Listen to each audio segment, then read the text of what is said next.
In this episode of Forever Valley, an unexpected visit heralds the end of an era.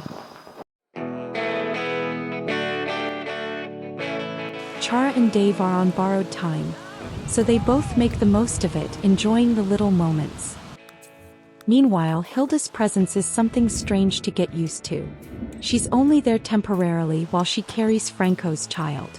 Therefore, the family doesn't know how to treat her, whether to consider her part of them or not.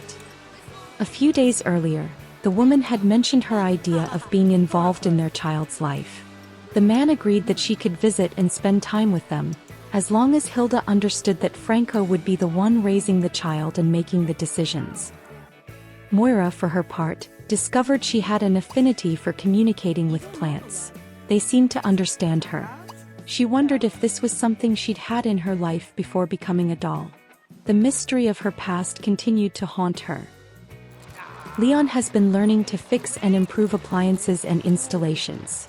His father has always done it, but Dave is now too old to handle heavy tasks, and his eldest son wants to lighten his load. Hilda is learning to cook through books and by preparing meals.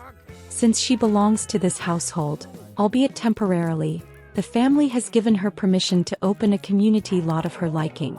She's always wanted to be a chef, so now that she plans to stay in Forever Valley, she thinks opening a diner where she can fulfill her dream is the right thing to do. The business will belong to the family since the money comes from them, but she'll be the one in charge. She believes it's a fair deal.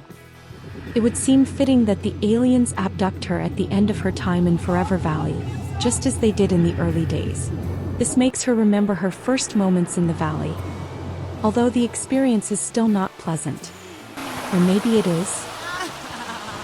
The Nothings had enough money to enlarge the house again, to have something that reflects the importance of this family in the town, but that does not lose their essence. Moira discovered she possesses a power that allows her to revive deathflower plants. Through online research, she learned that only Sims with a strong affinity for gardening can do this, and that these Sims are typically descended from fairies. Perhaps the key to her past lies there. Lara's baby days are over. The family gathers to celebrate that she is now a toddler. She looks like her mom but with grandma's eyes color. Grandpa is in love with her. Since there was still no hospital in the town, the police station gave the fertility specialist the space where Hilda would be inseminated. Franco accompanied her for moral support and to make sure everything was in order. At the same time, both Moira and Leon were definitively leaving their youth behind to become full adults. Hilda is rushing to learn everything she can about cooking. She wants to be able to open the diner before she has to move out of the house. Although sometimes her concentration is interrupted by morning sickness. The good thing about having money saved and living comfortably is that Leon can choose not to paint and dedicate himself to his daughter. One ordinary night, what Chara had been fearing happened. She felt her body become light and begin to float. Suddenly she found herself staring at her transparent hands and knew that she was no longer physically in this world.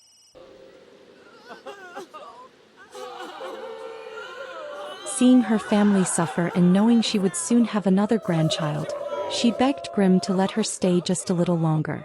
But death is not merciful and there is no escaping it. Dave, asleep in their bed, didn't realize what was happening as he was used to Chara being the last to go to sleep. It wasn't until the next morning that he learned his life partner was no longer by his side. He walked slowly toward her grave, unable to comprehend how one day Chara was laughing beside him and the next she was gone.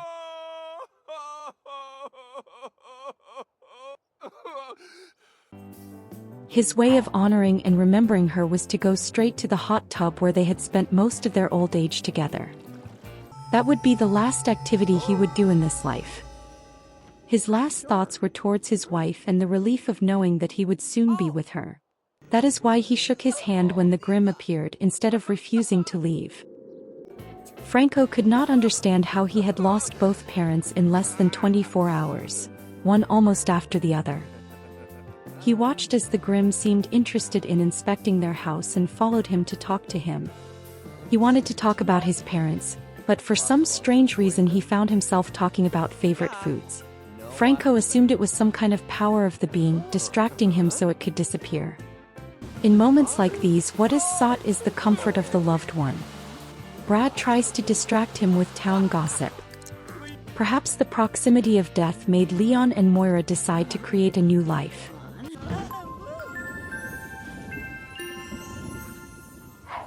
Leon took over another task his father used to do, fishing to fertilize the garden.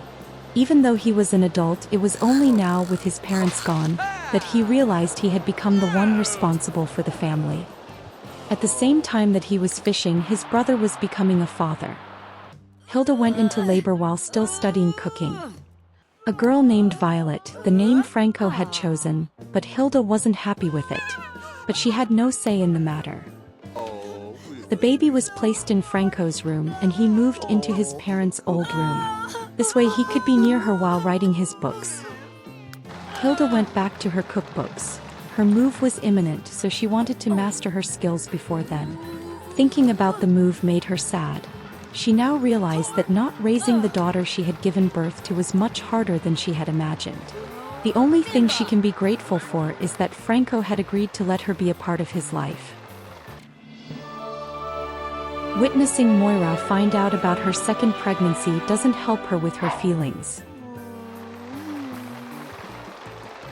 A few hours later, she completed her objective and felt a bittersweet sensation. She had achieved what she wanted at the cost of leaving her daughter in a house that was not hers. From beyond the grave, Chara learned that she had a new granddaughter, so her spirit came to visit her. She also took the opportunity to do her favorite activity. The next morning, the lot that Hilda had worked on was built.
With all her goals accomplished, it was time for Hilda to leave the house. She said goodbye to her daughter and to Franco, with whom she shared a moment of mourning for the death of his parents. With a heavy heart, she moved into her new home to begin a new chapter in her life. Dave made his first visit as a ghost, but it was quite calm and orderly as he put the book away after reading it.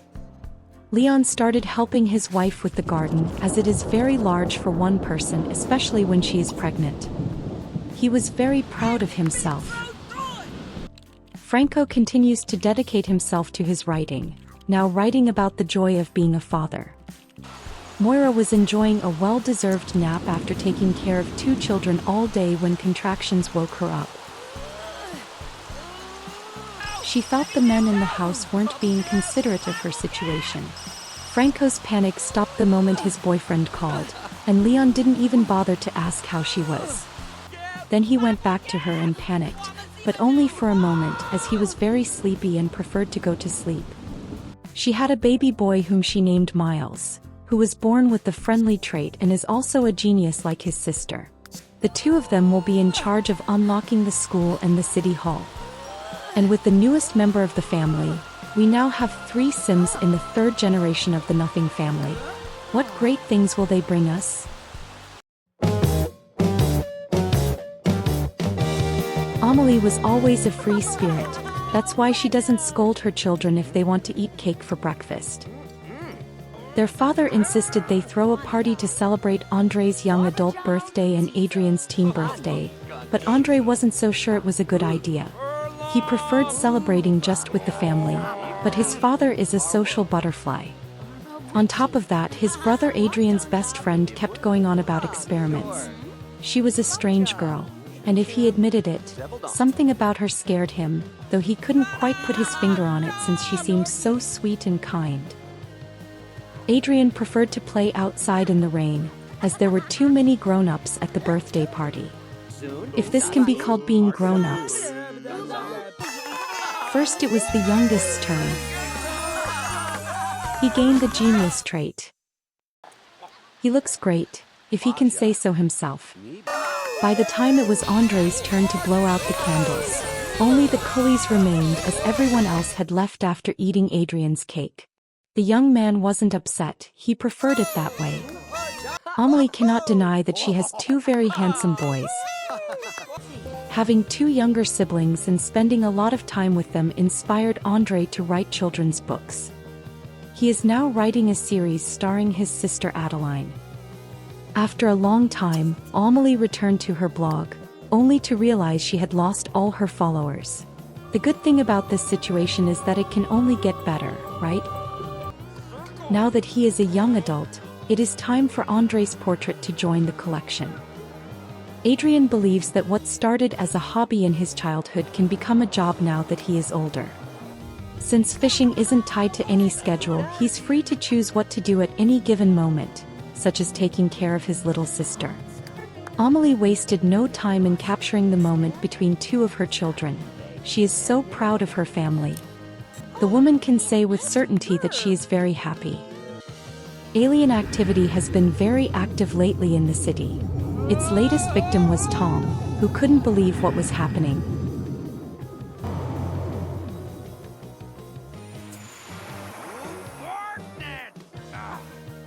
The family decided to celebrate Adeline's birthday in Stony Falls, the place where many important things for the family happened. Now that the girl is older, she has developed a love for dogs. Since there wasn't enough room for everyone at the table, Andre took his role as eldest son seriously and let his parents and siblings share the moment together. He stayed nearby enjoying the cake. Adeline felt it was too late to still be up, so she left her family still enjoying themselves and went to sleep. In the few minutes she'd been a child, she already knew she would be the most responsible one in the house. Although when she got home she realized there was a problem. Her parents hadn't bought her a bed, so she started practicing chess on the computer. At the same time, Adrian was stopped by the police for walking through town on his way home. It wasn't even his fault. It was his mother's and older brother's fault for wanting to go to the beach on the other side of town. and his father's fault for leaving before even asking him if he wanted to come. On top of that, when he got home he had to endure a scolding from his father, who told him that he couldn't walk alone at night in the village, no matter how safe it seemed. It was strange to see Tom celebrating that he had correctly scolded a son. His family is so weird. Amelie didn't notice any of this because she was enjoying the cool autumn water. Meanwhile, André left his mother on the beach and decided to run back home in his swimsuit and barefoot. And if Adeline takes out her frustration with her family on the gnome, nobody has to know. She's sleepy and she doesn't have a bed. By the time her older brother arrived home, some higher power had taken pity on her and put a bed in her room for her. Since his father forbade him from leaving the house while he is grounded, Adrien is doing chores around the house to see if he will be pardoned sooner. Although he couldn't contain his anger at being unfairly punished, he couldn't help but shout at his father. He is now more grounded than before. From that moment on they argued all day, so much so that their relationship was affected. Amelie believed they were both right and wrong at the same time. Tom had been wrong to ground him for something that wasn't Adrien's fault, but the way the teenager spoke to his father wasn't right. She would wait a few days before speaking with them. In the meantime, she would give her family a recreational space in their home. What she regrets is that the fight between them makes Adrien not want to attend his father's last birthday. What she doesn't regret at all is having chosen such a handsome husband who still looks good as an old man. He is worthy of one of her photographs. Speaking of photographs, Amelie believes it's time to pay attention to her hobby, especially if she wants to fulfill her lifetime wish. Even with the bad weather, she went out to photograph different places and Sims in the town. Some things are truly beautiful and she has to capture them.